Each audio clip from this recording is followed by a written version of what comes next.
que é digno que se levante todo um sistema doutrinário, que se levante todo um sistema teológico em nome de um homem como esse? Aí você diz assim, Calvino, olha os calvinistas, eles ficam bravos quando a gente fala que Calvino era mau caráter.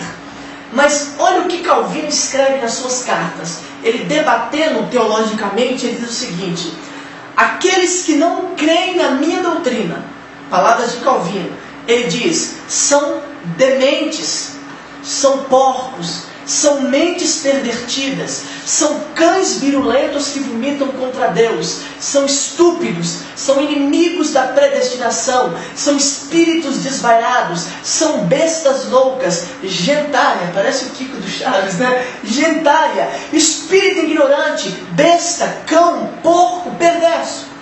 Palavras de João Calvino. Se hoje, por exemplo, eu chamasse um Augusto Nicodemos, que é alguém muito famoso, muito conhecido pelas suas pregações no YouTube, que são declaradamente calvinistas, se eu chamasse Augusto Nicodemos de cachorro, se eu chamasse Paul Washer, que é um outro ídolo dos calvinistas, se eu o chamasse de porco, obviamente que os calvinistas iam ficar indignados, mas era assim que Calvino chamava aqueles que não concordavam com a sua teologia. Entende? Então quer dizer, Calvino, ele convenceu os líderes de Genebra, os políticos de Genebra, a fazer uma cartilha. Uma cartilha ao qual todas as pessoas devessem obedecer. E sabe o que tinha nessa cartilha? Por exemplo, escuta aqui o que diz o historiador David Gay. Não é arminiano, é um historiador David Gay. Calvino, ele ordenava quantos pratos de comida cada pessoa podia comer na cidade.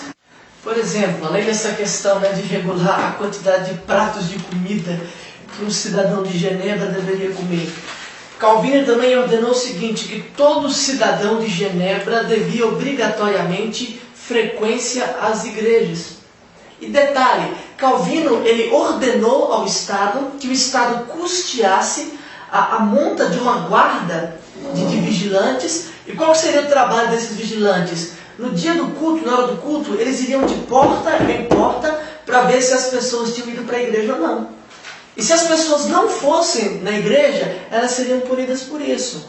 Calvino proibiu a música, Calvino proibiu a dança. Se alguém fosse pego dançando, seria punido.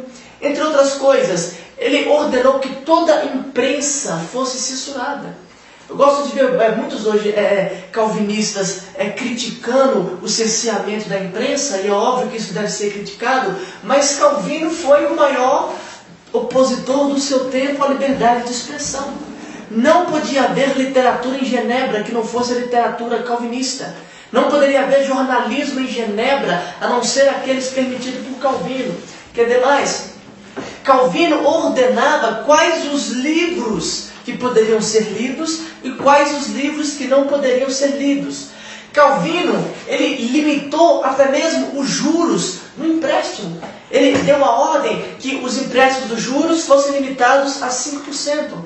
Calvino, ele fez uma lista de nomes que poderiam ser dados às crianças. Você não poderia escolher o nome do seu filho. Havia uma lista de nomes e quando você tivesse o seu filho, você teria que colocar um daqueles nomes que estavam lá. Todos os nomes teriam que ser bíblicos, senão você seria punido. Entre outras coisas, se alguém desse ao seu filho o nome de um santo da Igreja Católica, seria punido por isso. Durante uma praga que aconteceu em 1545 em Genebra, 20 pessoas foram queimadas vivas com a permissão de Calvino. Mas isso quem fala são os arminianos. Não são, não.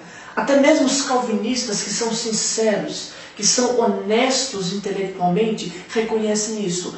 Por exemplo, o teólogo John McNeill, que é um teólogo calvinista, e ele escreveu o seguinte: de 1542 a 1546, 58 pessoas foram assassinadas, executadas, todas elas com a permissão de Calvino. E mais de 60 pessoas, particularmente 66 pessoas foram expulsas de Genebra com a permissão de Calvino. Os calvinistas costumam dizer que o arminiano sempre cita Servetus como um exemplo do temperamento cruel de Calvino. Eu vou te dar outros exemplos. Por exemplo, havia um homem chamado Jacques Gruet, que foi condenado e executado à morte. Houve um médico chamado Jérôme Bolsset, que foi executado em 1584. Sabe qual foi o crime desses dois homens? Jacques Gruet e Jérôme Bolsset? Discordar de Calvino na questão da predestinação e da eleição incondicional. Você quer ver só alguns detalhes? Não vou dizer muito para não ficar cansativo, mas olha só.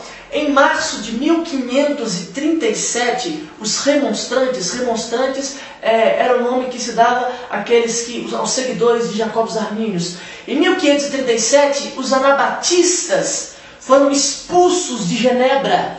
Calvino deu a ordem, todo anabatista deve ser expulso de Genebra. Sabe por quê? Porque os anabatistas não criam no batismo infantil.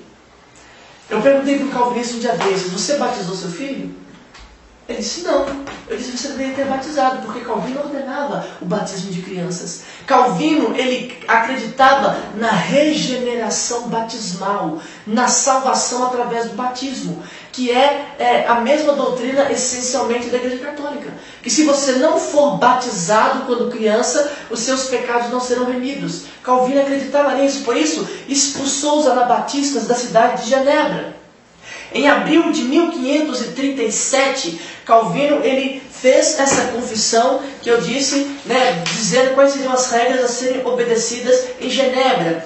No mesmo ano, Calvino fez com que um homem chamado Belot, que era um anabatista, fosse preso.